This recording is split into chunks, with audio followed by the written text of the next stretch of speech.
بسم اللہ الرحمن الرحیم الحمدللہ رب العالمین الصلاة والسلام علی اشرف الانبیاء والمرسلین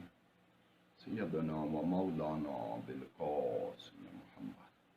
اللہم وآلہ الطیبین الطاہرین ولعنۃ اللہ علی اعدائہم اجمعین اما بعد بسم اللہ الرحمن الرحیم۔ آج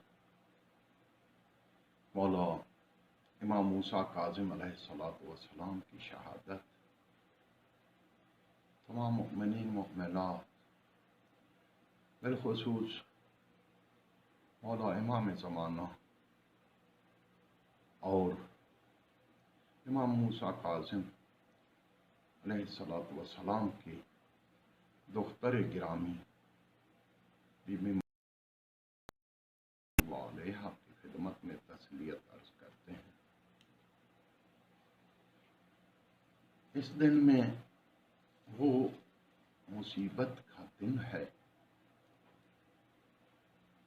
جس کے واقعات کو سب نے لکھا، کتابوں نے ثبت کیا۔ ہم کچھ باتیں صرف اس بارے میں مختصر طور پہ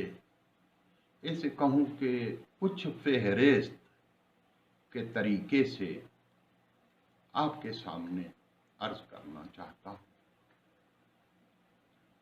شیخ عباس قمی لکھتے ہیں کہ ایک مرتبہ ہارون رشید 179 ہجری قمری میں حج کے ارادے سے مکے گئے، اور جب وہ مدینے پہنچے تو وہاں پر انہوں نے فضل ابن ربیع کو مأمور کیا کہ امام موسیٰ کاظم علیہ السلام کو گرفتار کر کے لے آئیں۔ اور جب یہ مولا کو گرفتار کرنے کے لیے گئے تو وہ پیغمبر خدا کی بارگاہ میں نماز میں مشغول تھے، اور انہوں نے کوئی پرواہ نہ کی، نماز میں سے ان کو گرفتار کیا اور کھینچ کے باہر نکال، مسجد سے باہر نکالنے کی کوشش کر رہے تھے۔ اسی وقت مولا پیغمبر خدا کے روضے کی طرف متوجہ ہوئے اور انہوں نے عرض کیا، اے رسول خدا، میں آپ کو شکایت دیتا ہوں آپ کی امت جو بد کردار ہے، دیکھیے آپ کے اہل بیت کے ساتھ کیا کر رہے ہیں۔ یہ جملے جب مولا کی زبان پہ آئے تو مسجد کے ہر طرف رونے کی آواز بلند ہوئی، گریہ و زاری بلند ہوئی، لیکن ان ظالموں نے مظلوم امام کو اسی طریقے سے لے آئے ہارون رشید کے سامنے، اور اس نے مولا کی شان میں بہت سی گستاخی کی اور حکم دیا کہ مولا کو قید میں رکھا جائے۔ اس کے بعد وہاں سے 2 محمل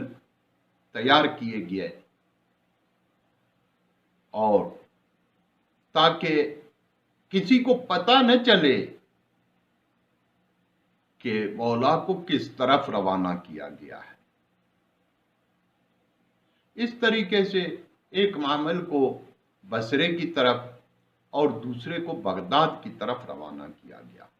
اور مولا کو اس محمل میں بٹھایا گیا جو بصرے کی طرف بھیجا گیا۔ 7 ذی الحج کو مولا بصرے میں عیسیٰ بن جعفر ابن منصور کے حوالے ان کو کیا گیا۔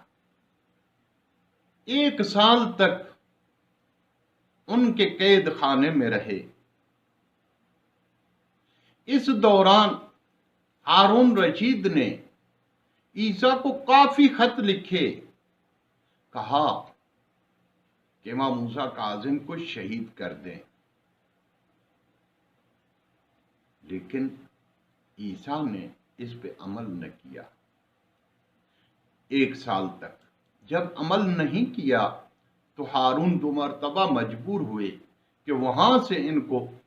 بغداد منگایا جائے، اور وہاں سے بغداد لائے گئے، اور وہاں پر فضل ابن ربیع کی نظارت میں جو قید خانہ تھا اس میں مولا کو رکھا گیا۔ وہاں پر قید میں مولا جب اس میں تھے تو تقریباً تمام دن کو روزے کے ساتھ اور رات کو نماز، قرأت قرآن اور دعائیں، پوری رات ان میں مشغول رہتے تھے، اور زیادہ تر مولا سجدے کی حالت میں عبادات کو انجام دیتے تھے۔ کہتے ہیں کہ کبھی کبھی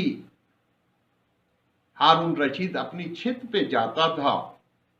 اور وہاں سے جا کے اس کمرے کی طرف نظر کرتا تھا جس میں مولا کو رکھا گیا تھا، تو وہاں پر صرف ایک چادر دیکھنے میں آتی تھی اور کچھ بھی نہیں۔ بہرحال آخر میں دعا ہے کہ پروردگار عالم ہمیں صحیح معنی میں مولا کی سیرت پہ چلنے کی توفیق